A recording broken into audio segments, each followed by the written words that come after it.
जीवों में जनन की विधियों के अंतर्गत आज के वीडियो में दाब लगाना अर्थात लेयरिंग के बारे में चित्र सहित पूरी जानकारी आपको समझाएंगे। तो पूरी जानकारी के लिए मेरा पूरा वीडियो लास्ट तक देखिए और यदि अभी तक हमारे चैनल को सब्सक्राइब ना किया हो तो सब्सक्राइब जरूर कर लीजिए। चलिए लेयरिंग अथवा दाब लगाना समझ लेते हैं। तो जीवों में जनन की इस विधि के अंतर्गत ऐसे पौधे को चुना जाता है जिसकी शाखाएं भूमि के पास हों या फिर भूमि को छूती हों,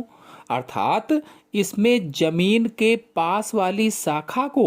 मिट्टी में दबाकर नया पौधा बनाया जाता है। मतलब पौधे के तने पर जड़ें उगाकर नया पौधा बनाते हैं। तो दाब लगाने अथवा लेयरिंग के लिए सबसे पहले ऐसा पौधा चुनते हैं जिसकी शाखाएं भूमि के पास हों। अब किसी एक भूमि की पास वाली शाखा में चाकू से उसकी छाल को हटा देते हैं, थोड़ी सी जगह में उसकी छाल को काटकर अलग कर देते हैं और उस जगह से उसी शाखा को झुकाकर नम मिट्टी में एक गड्ढा बनाते हैं उसी के नीचे और उसको दबा देते हैं। अब जो कटा हुआ भाग मैंने छीला था उसको भूमि में अच्छी तरह से दबा देंगे और ऊपर से मिट्टी रख देंगे। आप चाहे तो पिन भी लगा सकते हैं जैसा कि इस चित्र में दिखाया गया है, ताकि वो सूखे ना, इसलिए अंदर दबाना है और कुछ कुछ दिनों पर उसको सींचते भी रहना है, यानी बराबर उसको सींचते रहना है। इस प्रकार से कुछ दिनों के बाद उसी कटे हुए भाग से अपस्थानिक जड़ें निकल आती हैं,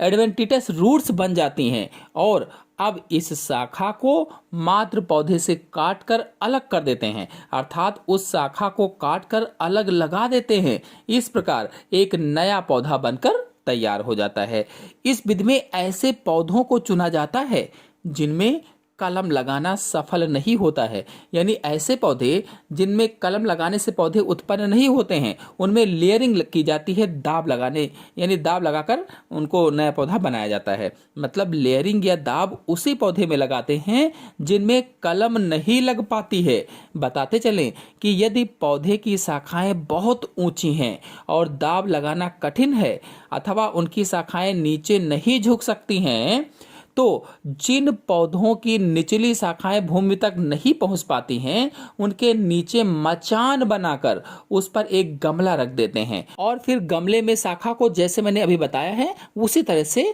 छीलकर काटकर दबाकर लगा देते हैं और इसके बाद अपस्थानिक जड़ें उसमें निकल आती हैं और जब अपस्थानिक जड़ें निकल आए तो उसको काट कर अलग कर देते हैं या गमले को फोड़ दीजिए और मिट्टी सहित शिशु पौधे को अलग कहीं आप लगा सकते हैं। सेब है, नाशपाती है, चमेली है, बेला है, नींबू, बेल, अंगूर आदि में इसी प्रकार से नए पौधे पैदा किए जाते हैं, यानी लेयरिंग विधि से या दाब लगाकर सेब, नाशपाती, चमेली, बेला, नींबू, बेल, अंगूर आदि के नए पौधे बनाए जाते हैं।